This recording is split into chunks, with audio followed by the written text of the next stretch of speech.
And while this story must start with Bitcoin, it is not about Bitcoin. It's the story of what came next. It's about going beyond Bitcoin, to use technology to build even more powerful connections among people. It's the story of Ethereum, a global network of computers known as a blockchain, invented in 2013 by Vitalik Buterin, a Russian-Canadian genius who'd yet to celebrate his 20th birthday.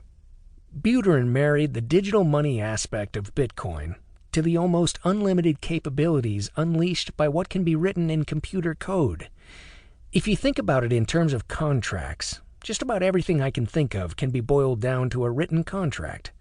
Certainly legal documents, but also financial transactions, commerce, global trade. Now you could take those contracts and, in a sense, digitize them by bringing them to life on Ethereum's global network. Once there, they could be accessed by anyone in the world at any time of day or night. There's a money feature embedded in Ethereum too, so you can pay for stuff. And it all takes minutes rather than the days, weeks, or months to complete common transactions in the industries I just mentioned. The efficiency gains are on par with what the Internet provided us in the early 2000s. At its most valuable, the Ethereum network was worth an astounding $135 billion. Its creators became billionaires and millionaires. Ethereum is, slowly, changing the way finance and mainstream corporations think about the myriad tasks they do behind the scenes to make the world work. This is the story of the people who brought Ethereum to life and how they changed the world. But it's also about a $55 million heist that threatened to bring Ethereum down. The DAO attack, as it's known, is one of the strangest tales of thievery I know. A group of good guy hackers who called themselves the Robin Hood Group fought a ninja war on the blockchain to prevent hundreds of millions of dollars from being stolen. Against them was a malicious but ingenious attacker who for the most part remains unknown to this day. And finally, it's about my effort to find out who did it, to unmask the Ether thief. Part 1. It is the business of the future to be dangerous. A.N. Whitehead. 0. For most of the world, the attack began on a Friday in June 2016. The planning and testing and tinkering had been in the works for weeks. Everything would have to be just right, or it would fail. What was about to unfold was one of the most elegant, complicated, and weirdest thefts in history. The clock read 3:34 in Coordinated Universal Time.